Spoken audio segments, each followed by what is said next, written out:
નમસ્કાર, આપ જોઈ રહ્યા છો લખત ન્યૂઝ અપડેટ ચેનલ। તમામ સમાચાર અને અપડેટ મેળવવા માટે ચેનલને સબસ્ક્રાઇબ કરો અને બેલ આઇકન પર ક્લિક કરો જેથી તમામ સમાચાર અને અપડેટ તમને મળી રહે।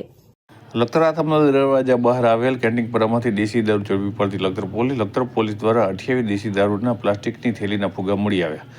લખતર પોલીસ સ્ટેશનમાં નોંધાયેલ એફઆઈઆરમાંથી મળતી માહિતી મુજબ લખતર પોલીસ સ્ટેશનના પોલીસ કર્મચારી મેરુભાઈ ખટાણા, મહાશી પટારિયા પ્રોહિબિશન ડ્રાઈવ અંતર્ગત લખતર ગામમાં ખાનગી વાહનમાં પેટ્રોલિંગ કરી રહ્યા ત્યારે ખાનગી રાય બાતમી મળી હતી કે કેન્ટીન પરામાં રહેતો હર્ષદ રસિકભાઈ જખોડિયા પોતાના રહેણાંકના મકાનમાંથી દેશી દારૂનું વેચાણ કરી રહ્યો છે। આથી બાતમીવાળા સ્થળે રેડ કરતા હર્ષદ રસિકભાઈ જખોડિયાના રહેણાંકના મકાનમાંથી 500 મિલીલીટરનો એક એવા 28 ફુગ્ગા મળી આવ્યા હતા, જે ટોટલ દારૂ 14 લીટર થતો। ત્યારે આરોપી હર્ષદ રસિકભાઈને પકડી લઈ અને લખતર પોલીસ સ્ટેશન લાવી તેની સામે મેરુભાઈ ખટાણા દ્વારા પ્રોહિબિશન એક્ટ 65 મુજબ ફરિયાદ દાખલ કરવામાં આવતા આ કેસની તપાસ લખતર ટાઉન બીટના જમાદાર મહાવીરસિંહ પઢારિયા દ્વારા તપાસ શરૂ કરવામાં આવી છે। આથી લખતર ગામની અંદર દારૂ પીતા આરોપીઓમાં ફફડાટ ફેલાયો છે।